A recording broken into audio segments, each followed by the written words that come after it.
Hi there, welcome back to Creatively Crafted Life. My name is Melanie. Today we're going to look a little closer at this project that I started, that I introduced on a Calling Creatives conversation with Nikki, where we talked about essential stories.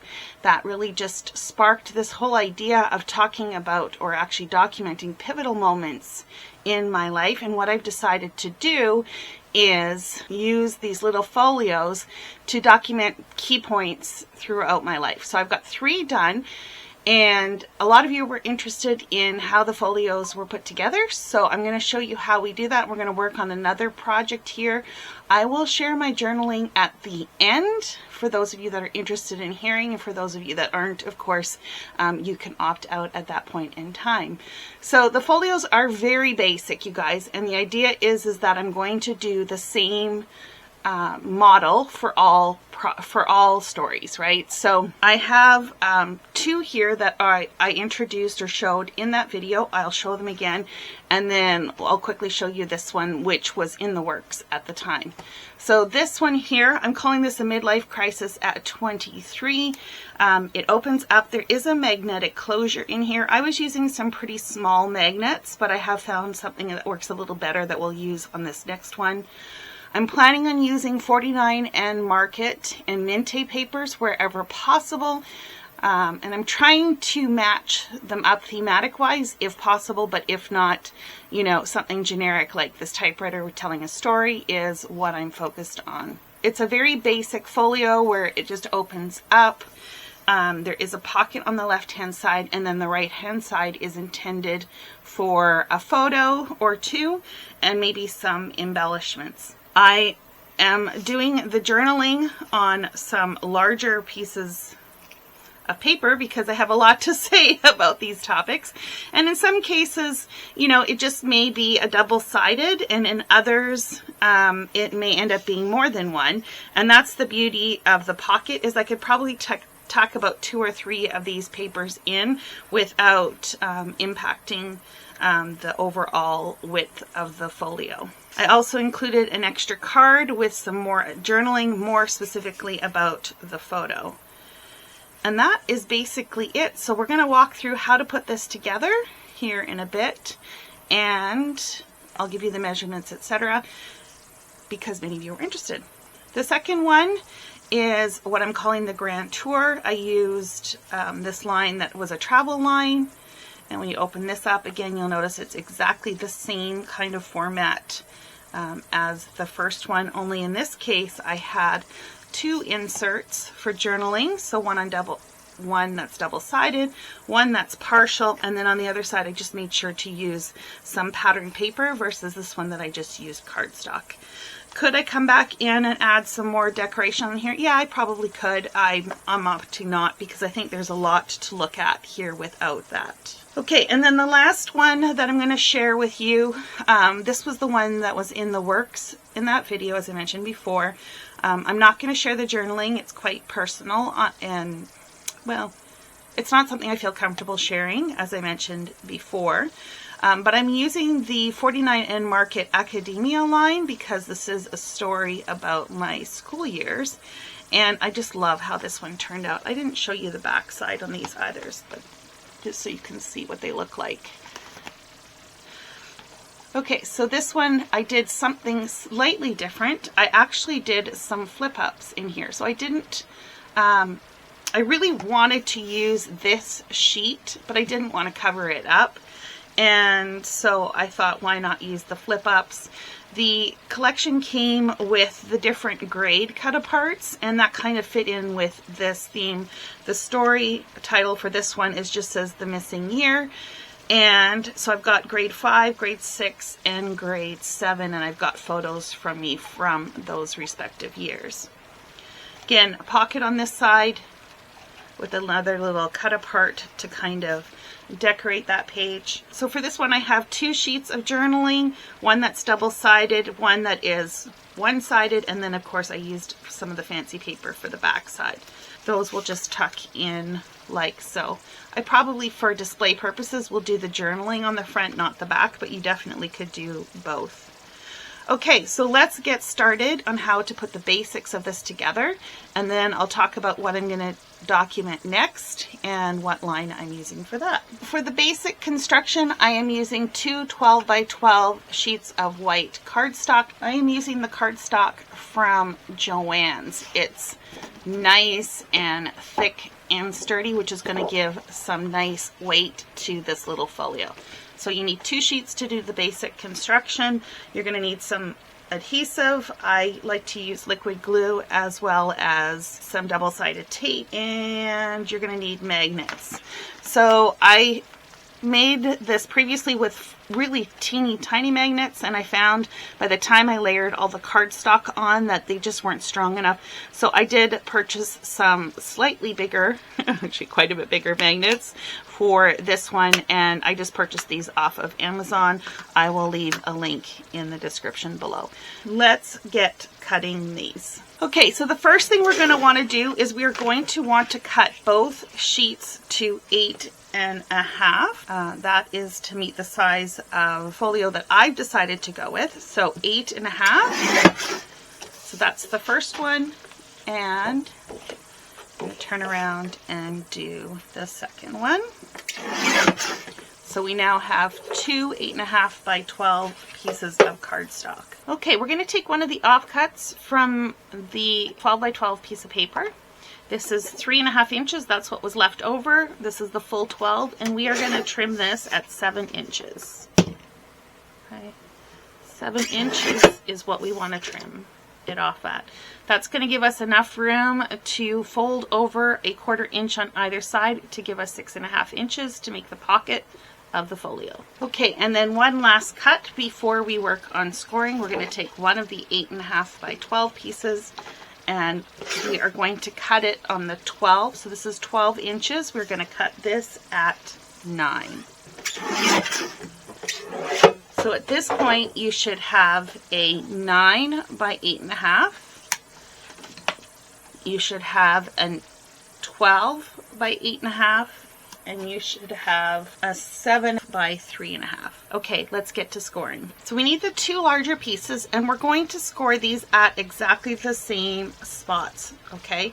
So we want the 12-inch sheet to go this way. So this is 12 by 8.5. And we are going to score this at 6.5 inches and at 6 3/4. So I'm giving myself a 1/4 inch spine or gusset or whatever you want to call it. I don't know if gusset's the right word, but you know what I mean, right? This is going to give us the room to add the additional cardstock when we start layering it. Okay, so 6.5 and 6 3/4. Okay, we're going to take the second sheet. This is 9 inches going across this way. This is the 8.5. And we're going to do the exact same thing. So we're going to go to 6.5 and 6 3/4. And I like to score those a few times just to get those creases in there nice. Okay, now we need to score the small piece. This is the 7 inch by 3.5. And what we're going to do is we are going to score 1/4 inch on either end. If it makes it easier, you can flip it, right? So you can flip it to score either which way, doesn't matter. But you should have a 1/4 inch score and a 1/4 inch score. And then you're going to take one of the other sides, doesn't matter which, and we're going to score 1/4 inch down the bottom. Just like that.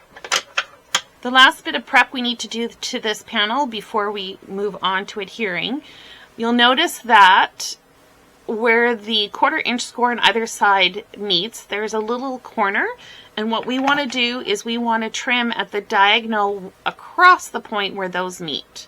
So if I just draw a dash line, that is where we're going to cut.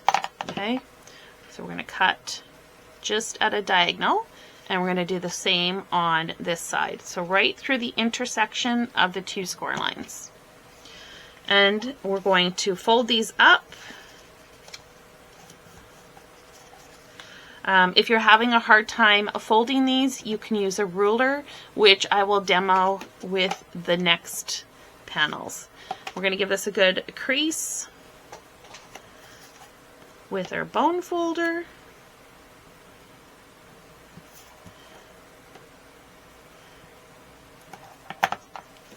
And when you're finished, this should be 6.5 inches. Okay, so we do want to make sure our creases are nice and these do bend. So the first thing we want to do on this piece is you're going to have a little square at the bottom where the two score lines intersect. And I don't know how well you're going to see this. Maybe I need to do a pencil line. So you see how there's this little square here? And what you're going to want to do is cut it at an angle going across this way. So I'm just going to do a dash line so you can see what I'm talking about. Okay? We just want to remove some bulk from the corner. So this is the side where it's scored and this is the side where it's scored. And we're just going to trim that just like that. And then we're going to do the same on the other side. Okay? Then we're going to fold however you find it easiest to fold. Sometimes if you use a ruler, you can butt it up against the edge to help get the crease going. This didn't seem to be too bad. I must have scored it well enough. Okay, and we're going to take the bone folder and we're just going to make some nice sharp creases just like so. Okay, I will show you with this one what I'm talking about using a ruler to help with the score. So this is the 9-inch side. It's got the two scores at 6.5 and 6 3/4. So if you're having a hard time getting this to fold, just align a ruler against one of the score lines, and then that will apply some pressure that will allow you to bring that up and over. Okay, and then you can just move it up the 1/4 inch and do the next line. And that's just to help you get this started. If you don't have a problem with getting it to fold, you don't need to do that. But if you are, I do find that that's quite helpful. Okay, so we're just going to give that a good crease. Just like so. So we should have a nice 1/4 inch fold. We're going to do the same for the other sheet. So this is the 12-inch side. We're going to fold it on both of those, and we're folding them in on both cases. We're not doing a zigzag, we're just folding them in or towards us, depending on how you're holding your paper. Okay, I'm going to bring it up a 1/4 inch.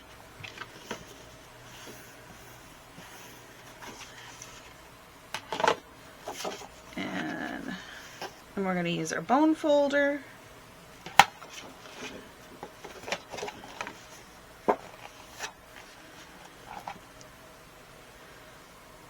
Just like so. Okay, now we're going to adhere this. So the way this is designed, this is the 12-inch piece. You need the 6.5 on this side, and this is the smaller end, okay? So if you fold it this way, this is the smaller end. We want that on the right-hand side. This one we're going to take, this is the 9-inch one, and we want this is the 6.5 inch, and we want the smaller on the right-hand side. So effectively what we're going to do is we're going to glue this on top of this one, just like so, so that this will fold over and this will fold over like that. Okay, so there's a couple ways you can do this, depending on what you feel comfortable with. I always like to use a double-sided tape, and I also like to use some liquid adhesive. You can do one or the other. I just find that doing both makes it a little bit more secure. At least that's what it feels like to me. And I like to use a little bit of liquid glue with the double-sided tape, just to give me a little bit more wiggle room when I am going to put these together. Another trick that I like to do is not to peel up all of these edges. I like to kind of stagger them. So I like to fold it up and over. Just a trick I learned from someone somewhere along the way. So you may have heard of this one as well.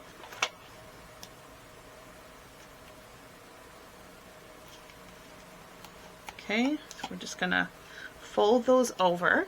And what that's gonna act as is it's kind of like a spacer, so that when we go to apply this down, it doesn't stick right away, and it allows us to align things up. I'm going to use some liquid adhesive, and I'm just going to move that along the inside edge for now, and an X. And if you have room on the edge of your paper, you may want to add a little bit. I didn't butt the double-sided right against it, so I have a little bit of room there. Okay, so now comes the tricky part, is just adhering this. I'm going to start down in the bottom corner, aligning the bottom of the paper, of the two papers together. Okay, now remember these pieces are sticking out, so it hasn't really fully stuck yet, so you do have a little bit of wiggle room. So I'm just going to give that a good press now, and then I'm just going to pull this up just like that, and that will secure this down. Okay, we do want to test fit this, right? So we want to make sure this folds and this folds. If you have done this gluing on the fold edge, just shy of the fold edge, this won't align perfectly, which is fine because that gives you a little bit of wiggle room when you're looking at it. Okay, so the next piece we want to adhere is our pocket. We should just do a double check. This should be 6.5 inches. Now, it's probably going to go into the fold a little bit. So now is the time to adjust if you feel the need to do so. I think this should be okay. I guess we'll find out here shortly. We're going to apply some double-sided adhesive on this. You could use liquid glue. I just like that double-sided adhesive, you know, sticks really quick. And also I will add a little bit of liquid adhesive on top of this just to help me maneuver this into place. So just like we did before, what we're going to do is we're going to peel up only part of the release paper, and again that's just going to give us almost like a little stand for this to sit on until we can get it in place. And to give myself a little bit more wiggle room, I'm going to add a little bit of liquid adhesive on the ends that's been exposed, just like that. Okay, so now we're going to pull over our folio. We are going to line this up, and I actually have a little bit of adhesive peeking out over the edge, so I'm just going to trim that off now rather than try to do it later. So this is on the left hand side. We're going to line up the corner, line up the edge and the bottom, just like so. We're going to peel away the tape, give that a good press, make sure it is bonding well, and now we have our pocket. So we just want to double check to make sure everything folds great, which it does. So now we're moving on to the magnet. Okay, so now we're ready to adhere the magnets. I have pulled off two. Made sure that they are adhered to each other. You know how one side of the magnet will repel quite often. And the first thing that we are going to do is separate them, but keep in mind which one goes where. So this one, that's the top, this is the top, and this is the bottom. So we're going to put it down a little bit of glue over here, probably, you know, in this kind of area. And I'm just going to use my regular Barely Art glue for that. And I am just going to adhere that down. Can you use other glue? Yeah, you may even want to use other glue if you feel that that's more sturdy than this. I've had some success with this, so I haven't felt the need to change this. Does it have to be right in the middle, perfectly centered? No, absolutely does not. I am going to leave this to dry before I do the next piece. I really do want to give this a chance, and I actually had a little bit of overflow with glue, so I don't want to risk it. So we'll come back and do that after this one has secured properly. In the meantime, though, we can work on the design elements. So let's go do that. Okay, to decorate this, you're going to need a minimum of 2 12 by 12 decorative pieces of paper. You might need 3 depending on how much journaling you're going to do and if you're going to follow along what I've done. You also may want to have some sort of cut apart or some sort of decorative element to decorate the pocket. It's completely up to you. You are also going to need some plain cardstock if you're going to mat your photos or mat your papers. So I have picked here, I think I have about 5 sheets of 8.5 by 11 cardstock. I think this should be enough. Some of it may fluctuate depending on how many mats you need for your journaling. But just to show you again what we're working with, each panel has a mat, right, including the interior, okay, as well as the journaling is also on a sheet of paper. I haven't finished the journaling for this particular story, but that's okay, because I'm going to get you to the point where you can see the basic construction, and then I'll finish the journaling and share that here at the end. So I mentioned at the beginning that I was planning on using 49 and Market or Minté collections in order to do this. I have quite a few of those collections, and I do, I definitely could have used one of the more generic ones for this particular story. I'm documenting my move to the US, and I really did want to use a red, white, and blue collection. And I came across this one from Photoplay. It's With Liberty by Michelle Coleman. Now, I am looking for a very specific look and feel. Something along these lines where the pages are quite decorative in and of themselves, so that when I pull all the pieces out, it still looks pretty cool. That's kind of the look, and I think I can make that work with this collection. So we do need 2 papers, one that will make the front and back cover and one that will do the interior. We do have some cut apart cards, so we'll come back and revisit those later. I do like this kind of flag inspired piece, but not quite what I'm looking for. I think this would make a really good front and back cover, and that might be what I end up using. We've got the fireworks, some more cut aparts, so again we may need to revisit those.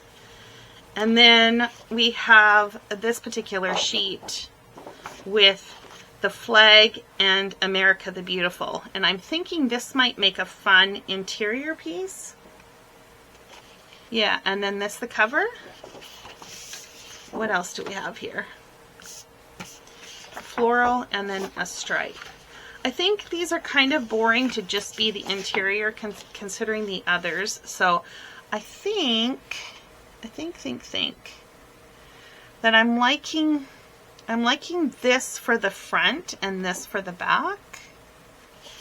Or do I like this for the front and this for the back? I don't know that I love that for the back, but I could use the other side for the black.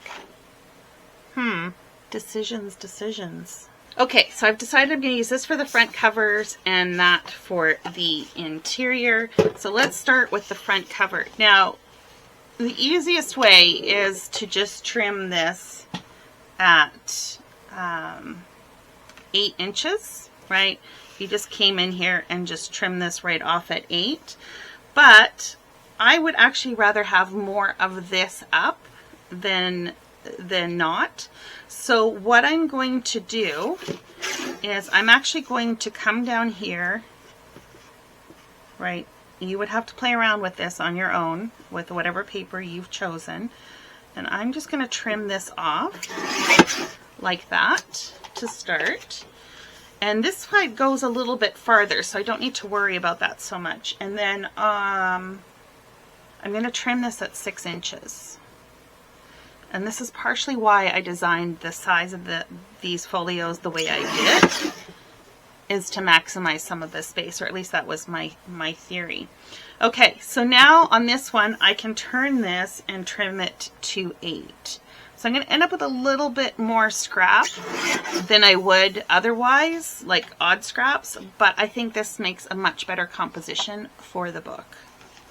And then this one we need to trim at 8 inches as well, and I think I'm going to take quite a bit off here, and it does mean I'm going to cut off some of the flower, but I'm okay with that.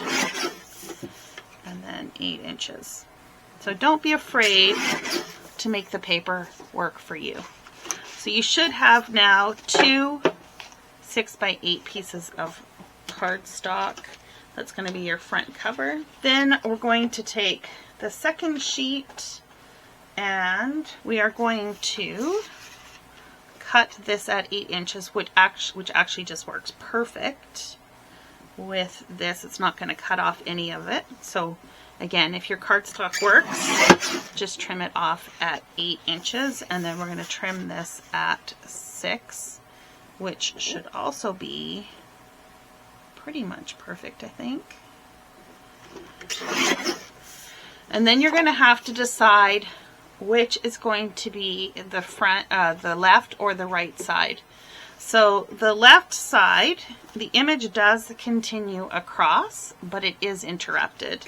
The right side is going to be the full panel, but it will probably have a photo on it. And so I think what I'm going to do is I'm going to put the song on the right hand side and the flag on the left. And I'm just going to trim this off just slightly. A little bit of the flag showing through.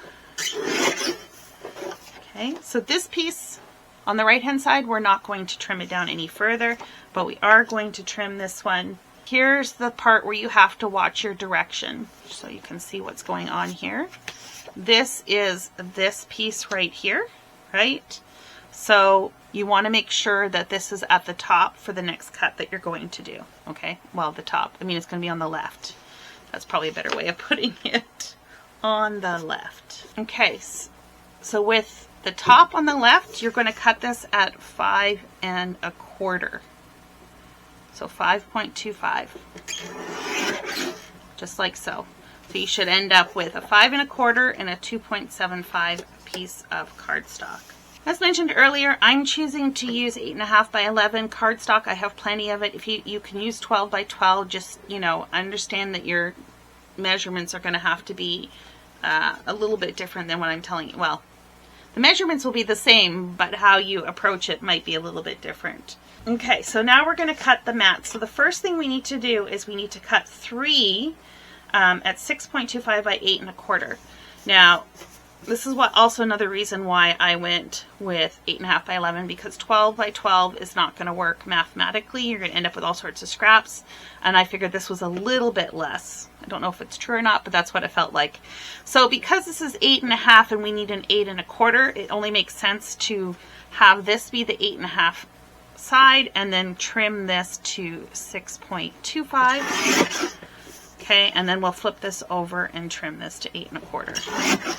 And we need to do this 2 more times for a total of 3 panels. And then unfortunately the scraps are not big enough for this next piece, so you're going to need a 4th sheet.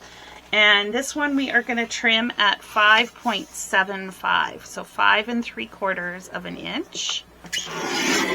Okay, and then you're going to turn around and you're going to trim this at 6.25. Okay. And then one of the smaller pieces, so this is a bigger piece, one of the smaller pieces, because I like to try and use that up as much as possible, we are going to trim this to 3 inches and 6.25.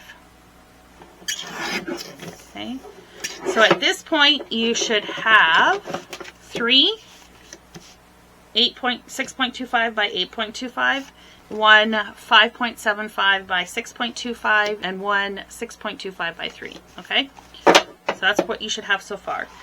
And then we need a couple other pieces to decorate the flaps.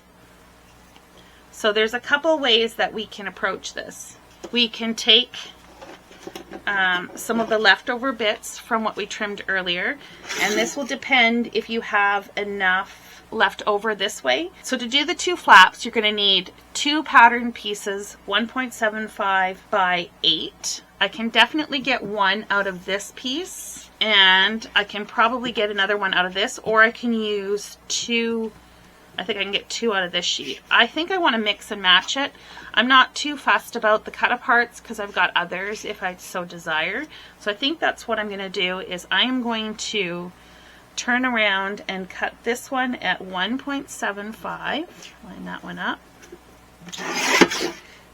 by 8. Okay.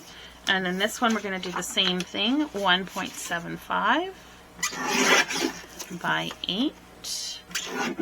We're going to take one of the leftover bits of the red cardstock. We need to cut 2 mats for these, which are going to be 2.25 by 8.25. And then we're going to take some more of those red scraps and we're going to trim this to 8 1/4. And we're going to cut 2 2 1/4-inch strips. So 1 and 2. Okay, so that should do it. You should have 2 2 by 8 1/4, 2 pattern strips, 1.75 times 8, and then we saw these ones earlier, plus your pattern panels. That's it, you guys. That's all you need for cutting, other than, of course, any matting you need for your journaling and if you're going to add like a cut apart or anything like that. So let's move on to the next step. This has now dried pretty well, or at least enough to go on to the next step. What I'm going to do is I'm going to add the magnet on top. So that's the second magnet. And I'm going to take my adhesive and I'm going to put a pretty good glob of that on top of the magnet. And here's the part where you just need to be a little bit careful. You want to make sure you account for that 1/4-inch fold. So when you fold this across, you want to make sure that 1, this is lined up the way you want it to go, and 2, that you don't flatten that particular edge, right? Because if you flatten that, it defeats the whole point of putting it in there in the first place. You do have a little bit of wiggle room, okay, to get it nice and even.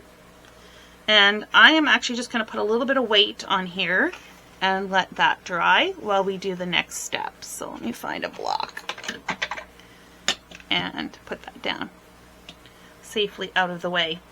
Okay, so the next step, what we're going to do is we're going to mat everything. So let's get our pieces, our pattern pieces to the side and our cardstock on the other side. And all we're going to do is just apply some adhesive and mat everything on the corresponding red cardstock in my case.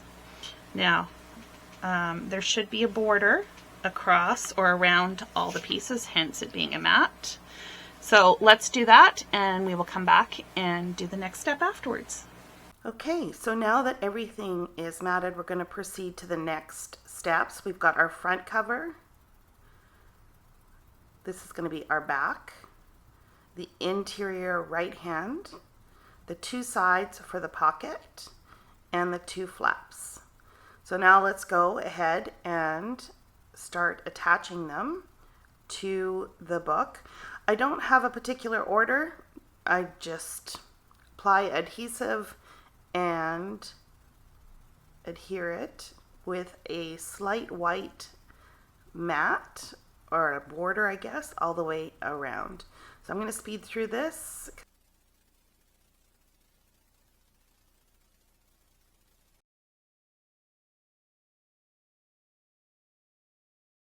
So for these kind of strippy pieces, I opted to put the plaid on the inside and the red on the outside, and that's because of the title that needs to go on the front of the book, and I figured it would be a little bit more legible on the solid strip instead of the plaid strip.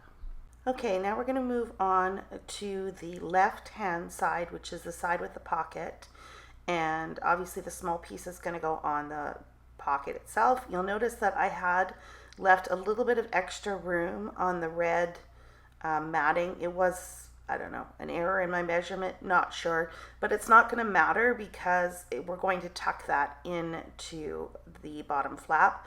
I just made sure when I glued the pattern paper to the mat that I had an even border on the left and right and top side. And as you can see here, it's not even going to make a difference. Okay, so here's what the book is looking like. There's the back. Open that up. Really happy with how this is turning out. So now we need to decorate and add the journaling. So I did print off a photo, and I think I'm going to mat it in red and add it here, and then maybe a sticker. I have 2 and a little bit worth of journaling, so I am going to need another piece of red for that. So I'm going to do 1 piece to mount this, similar to what I've done here in this book. So I've got 1 mounted on cardstock. Oh, sorry, 1 mounted on cardstock, and then the balance is on a piece of pattern paper. So we'll need to pull a pattern piece of paper out. Also need to pull a Project Life card or a pocket card because I like the way that looks. And we need to do the title. So for the title, I think I'm going to use this Felicity Jane in white because I think that will show up well against this red. I did think of doing navy, but navy is, I don't have a lot. So I thought it might be fun to do it in white. As far as decorating goes, I've got some stickers. I was thinking maybe adding this banner to the front, maybe something along this line or this way, just to kind of denote that this is a little bit more USA than these pictures are looking. I'm thinking maybe the flag on the inside and maybe some of these stars. The sticker sheet is kind of geared more towards the 4th of July, which this is not what this is about. So I'm just trying to keep that in mind. I also don't mind the flower element to tie the flowers in here, so that could be another layering piece on this one. That's what I'm thinking so far. And then as far as cut aparts go, a lot of these are like 4th of July, or they're veteran based, or more about freedom, and I don't know that that's necessarily appropriate for my particular story. I could use this card. I kind of like that repeated motif. The only thing I'm not so sure that I would like is that this would overlap with this, so that would look a little bit odd. So I think what I'm going to do is go with this card where it says America the Beautiful. And yes, there's stars and stars, but I think it's separated enough that it will be okay. Okay, so let's talk about how we're going to deal with the journaling. I have 3 papers or 3 panels, which means I'm going to do something like this one, where I have 1 sheet that is double-sided on a piece of cardstock, so that's what this is, and 1 partial piece on a piece of pattern cardstock. So the first thing I'm going to do is just cut this in half at 5.5. I have set the margins to allow this to fall within a 5 3/8 by 7 1/4 inch sheet, and that's just what I derived at based on the size of the pocket that I made in the base journal.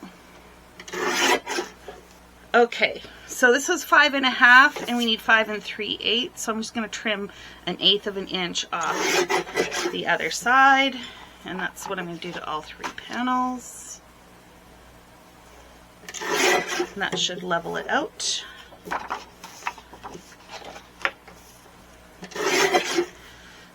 Okay, and then we need to trim this one down to 7 1/4. So I am going to kind of do this in steps to figure out what I like. So that's going to be 8 inches, and this is going to be 7 1/2. And I think we can take 1/8 and 1/8 should bring me, maybe not quite. And that'll bring me to 7 1/4. Okay, let's do the same to this one.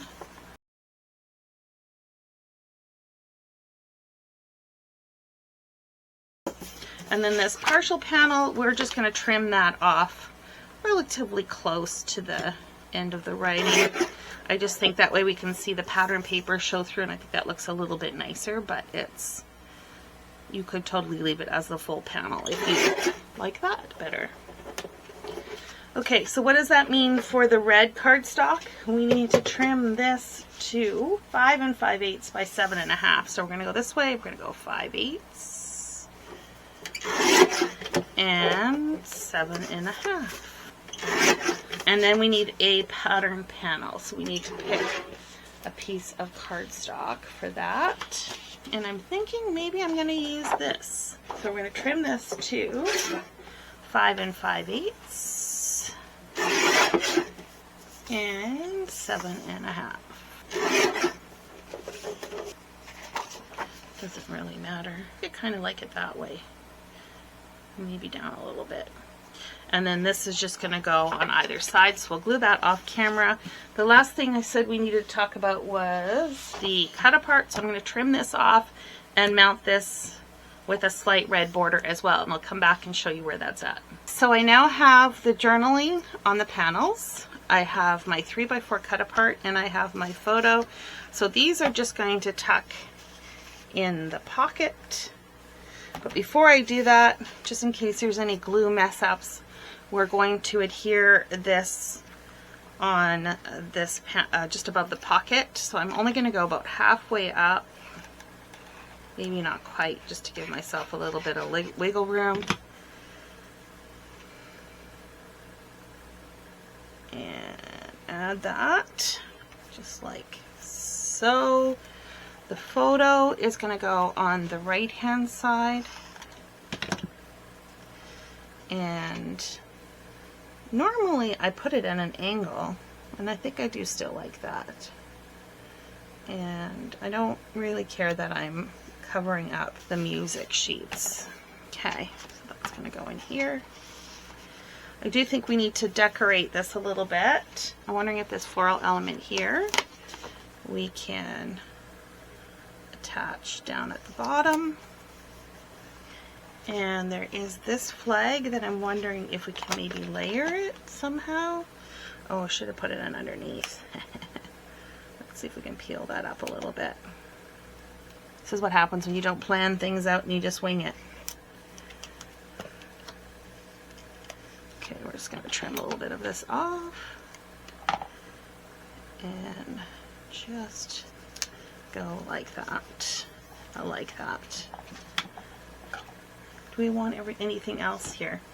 I kind of like this sticker where I just said this is my country as a spin-off, you know, with me moving to a different country. So let's add that down there. I like that. Okay, and then what about a star or something to fill this space? I think that's really all that would be appropriate, because the rest I'll say 4th of July or they're remembering veterans and stuff. Or I could do God Bless the USA. That might be kind of fun. Yeah, let's do that. And I'm not sure if there's anything else. We'll come back. I like this map, and I thought that might be kind of fun to put on this sheet that is only half filled. So let's come down here, add it like that. But I think it needs something else. Maybe a heart? Is this too big? Yeah, I like that. Maybe one more piece. And maybe a star over here on the west coast to represent where I've moved to. Not terribly accurate, but that's okay. It does the trick. I think we need a star on this side too, now that I think about it. Maybe a blue star. What about one of these? Okay, I'm liking how that is looking. Now let's go to the front. I mentioned using this banner.